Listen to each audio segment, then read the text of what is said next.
สวัสดีครับคุณผู้ชมครับสวัสดีค่ะขอต้อนรับคุณผู้ชมเข้าสู่รายการเรื่องเล่าเช้านี้นะคะเช้าวันอังคารที่ 26 ธันวาคม พุทธศักราช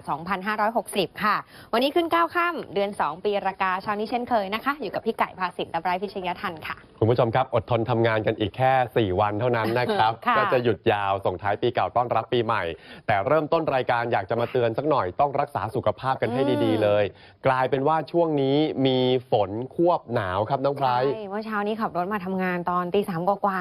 เจอฝนนะคะตกปล่อยๆคุณผู้ชมต้องระมัดระวังสุขภาพกันด้วยแล้วก็จะเป็นอย่างที่ไบรท์บอกเลยครับคุณผู้ชมคือตลอดทั้งวันนี้ในพื้นที่ภาคกลางกรุงเทพมหานครครับฝนปล่อยๆทั้งวันหลังจากนั้นวันพรุ่งนี้27 ธันวาคมก็เหมือนกันอีกจะเป็นตกเล็กน้อยถึงปานกลางแต่ไฮไลท์อยู่ที่หลังจากวันที่27เป็นต้นไปอุณหภูมิจะลงคาดว่าจะต่ำกว่า20 องศาเซลเซียสอีกครั้งหนึ่งแต่ว่าทางวาร์ปรอมเนี่ยเขาบอกว่าเขาไม่อยากฟันธงว่าจะต่ำสุดหรือเปล่าคือคราวที่แล้วเนี่ยต่ำสุดอยู่ที่ 14.8 องศาเซลเซียสเขตทวีวัฒนาถ้าไม่จำไม่ผิดนะครั้งนี้ต้องรอลุ้นกันคุณผู้ชมครับหลัง27 ธันวาคมนั่นแปลว่าส่งท้ายปีเก่าต้อนรับปีใหม่หนาวอีกครั้งหนึ่งนะครับส่วนพื้นที่ภาคใต้ต้องเตือนกันให้รับมือกับพายุนะคะคราวนี้มีชื่อว่าเทมบินค่ะพรุ่งนี้มะรืนนี้ประจวบคีรีขันธ์ชุมพรสุราษฎร์ธานีตามเกาะแก่งต่างๆนี่มีคำเตือนเลยนะคะฝนจะตกเพิ่มขึ้นแล้วก็ตกหนักเพราะว่าเป็นจุดที่พายุเนี่ยเคลื่อนผ่านพายุโซนร้อนเทมบินเนี่ยคาดว่าจะอ่อนกำลังลงเป็น depression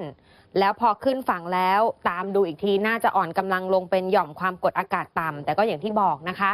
อิทธิพลของพายุลูกนี้ทำให้พื้นที่ภาคใต้ของเรามีฝนตกหนักเพราะฉะนั้นภาคใต้ต้องเตรียมรับมือกับฝนประจวบคีรีขันธ์หนึ่งในจังหวัดที่เตือนกันว่าต้องรับมือ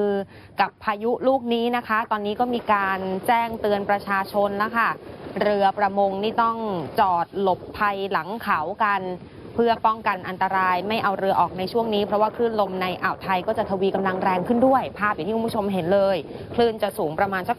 2-4 เมตรนะคะเช่นเดียวกับที่สงขลานายกสมาคมประมงสงขลาก็เตือนชาวประมงค่ะช่วงนี้ต้องเฝ้าติดตามพายุลูกนี้ที่กำลังจะเข้าใกล้ปลายแหลมยวนกันอย่างใกล้ชิดนะคะก็มีการออกประกาศเตือนเป็นระยะเรือเล็กเนี่ยต้องงดออกจากฝั่งเลย